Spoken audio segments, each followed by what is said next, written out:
अस्सलामुअलैकुम, this is Shamaila. Welcome to my YouTube channel. आज मैं आपको बताऊंगी अगर आपके पास एक और यूट्यूब चैनल है तो आपने उसे अपने यूट्यूब चैनल के साथ लिंक कैसे करना है। तो हमने क्या करना है, गूगल क्रोम पे आ जाना है और यूट्यूब पर आकर अपने चैनल को क्लिक करना है। यहाँ पे जो चैनल बना हुआ आ रहा है एक छोटी सी पिक्चर, इस पर मैं क्लिक करूँगी और यहाँ पे आ जाता है योर चैनल। योर चैनल पे क्लिक करने के बाद यहाँ कस्टमाइज़ चैनल आ रहा है, मैं इस पर क्लिक कर दूँगी। अगर आप मोबाइल यूज़ कर रहे हैं तो आप सिंपली वही गूगल क्रोम में जाएंगे और उसके बाद जाने के बाद आपने क्या करना है, आपने गूगल क्रोम को ओपन करना है और वहाँ जाके डेस्कटॉप साइट से जो है ना यूट्यूब पे लॉगिन करना है और फिर वहाँ से आपके पास यही सारी सेटिंग्स आ जाएंगी।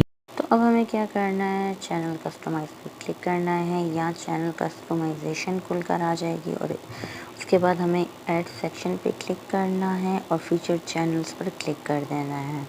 तो सिंपली यहाँ पे सेक्शन टाइटल पे हमें जो भी आपको टाइटल देना है वो आपने दे देना है। यहाँ मैं लिख रही हूँ माय सेकंड चैनल, ठीक है। यहाँ पे जो भी आपने चैनल ऐड करना है वहाँ पे इसको वहाँ पे सर्च करना है। जैसे कि मैं यहाँ सर्च कर रही हूँ खुश साइका, चूँकि मेरा ही चैनल है अल्हम्दुलिल्लाह।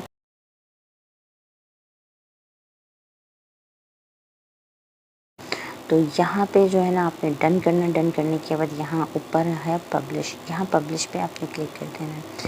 तो बस इतना सही है। जैसे ही हम क्लिक करेंगे, अब मैं आपको दिखाती हूँ। क्लिक करने के बाद अपने होम पेज पे जाती हूँ और देखते हैं कि चैनल लिंक्ड हुआ है, कनेक्ट हुआ है या नहीं। तो होम पेज पे आने के बाद यहाँ चैनल्स पे क्लिक करते हैं। अल्हम्दुलिल्लाह ये लिंक्ड हो चुका है। ये है मेरा दूसरा चैनल। आप सबसे रिक्वेस्ट है प्लीज़ इसे भी सब्सक्राइब कर दीजिए और जितना हो सके मुझे सपोर्ट करें। I need your support guys please. और लाइक कर दें, कमेंट कर दें। अल्लाह हाफ़िज़।